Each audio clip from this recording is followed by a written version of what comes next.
So in my last video, I shared a little bit about how I keep my CCCA calm. As I was thinking about it more, I realized that a lot of it has really boiled down to small changes that I've made over time. So I just wanted to share a few things that I do differently now in the DFW area. It gets hot here. We're in late April and we're already hitting 80s. So I'm sweating like every day. At night, I'm sweating a lot.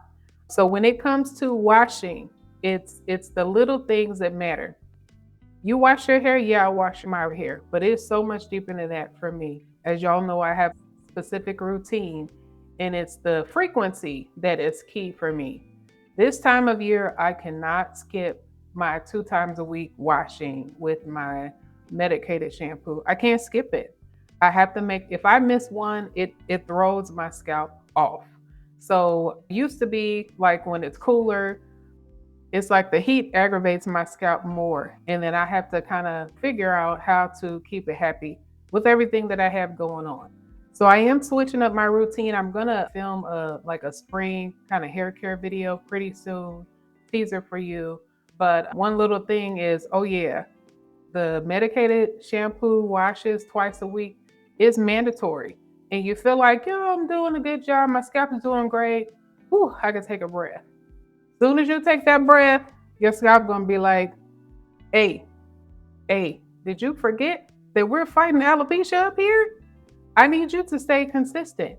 So that's kind of where I am right now. I fell off a little bit. I thought I was doing good, and then my irritation kind of kicked back up.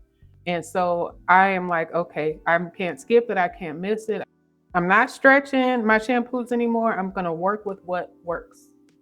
One of the biggest things for me has been how I cut my hair. So when I was first diagnosed with CCCA, I think I was maybe around like the bottom, like the top of my neck in terms of length. And my dermatologist, she told me that I was probably only going to be able to grow my hair so long that after a certain point, we were probably going to have to cut it or decide what would be a good terminal length for my hair so that I didn't put too much stress on my follicles. So I have a really close friend in Chicago. She made a great recommendation for me. She's actually a hairstylist, and she suggested that I just focus on cutting the part of my hair short where my alopecia kind of impacts my scalp and to let the rest kind of grow long. So I thought that was a great idea. Bigger forehead, I have accepted it. It's just the truth. So I said, okay, I think lock bangs are in my future, and I think I'm going to have to do some cutting. So what I did with my loctician was, and it's grown out now, I need to kind of recut it, but you can see I have some shorter layers in the front. You can see that I have my bangs right here, and then I have more shorter layers over here. So what I've been doing basically is keeping like this front, the crown of my hair basically, just a little bit shorter than the back, and I let the length stay in the back. And so for me, that is just kind of reducing the stress on my follicles that are fighting their alopecia journey, which is primarily the top, the crown area, that middle section is kind of where it is. I'm actually getting my cut touched up probably, I don't know when my next retie is coming up, sometime next month. So my loctician, she's going to do a little bit of trimming for me so that I make sure that this front section doesn't get too long. But yeah, I keep this short intentionally. It helps to frame my face, but then it also just kind of reduces the stress on my middle area, my top middle area that I'm fighting so hard to kind of hold on to. And you can see the length as I showed you, you can see the back is kind of where I get that. So that when I film, I can just kind of take both sides and just kind of drape them like this, and I get to show off my nice length. But if I head it all to the back, you would see a little bit more of some of the layers that I have cut into my hair over time. So yeah, it's a good thing to remember that hair has weight, even with Sisterlocks being a lighter type of lock, because We don't use heavy products on it typically. We have to make sure they don't have buildup. Even with that, the longer your hair gets, it's more weight and more stress on the follicle. And this is just kind of my way of trying to help alleviate that.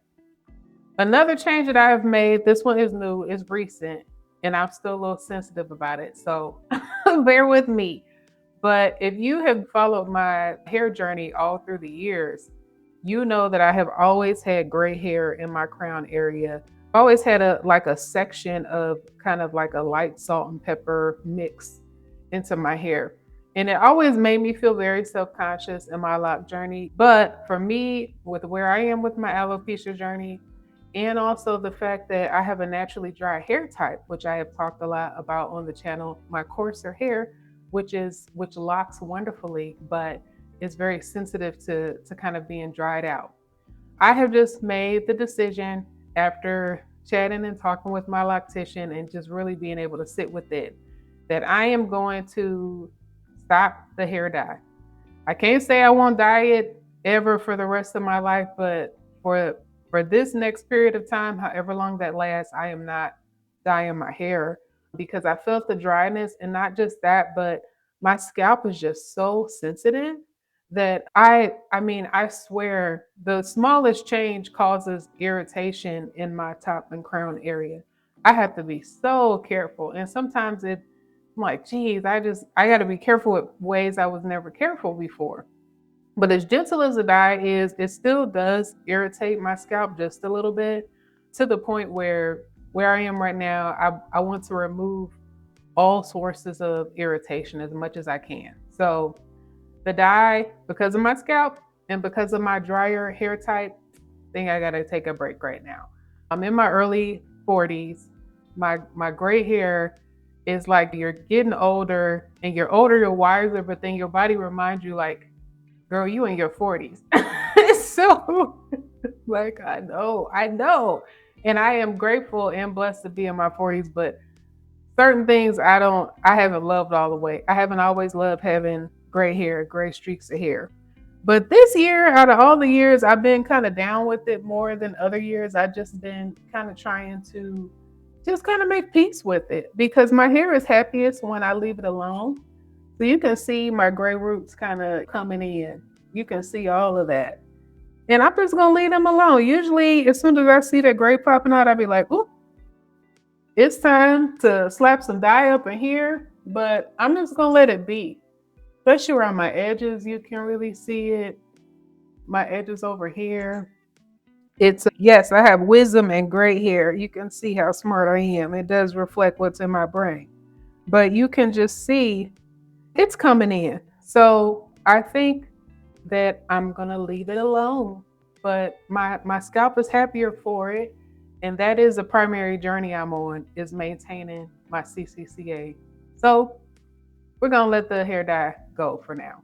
So none of these are big changes, but they're small things that matter over time. They build up over time and they contribute to my overall progress with how I maintain my alopecia over time.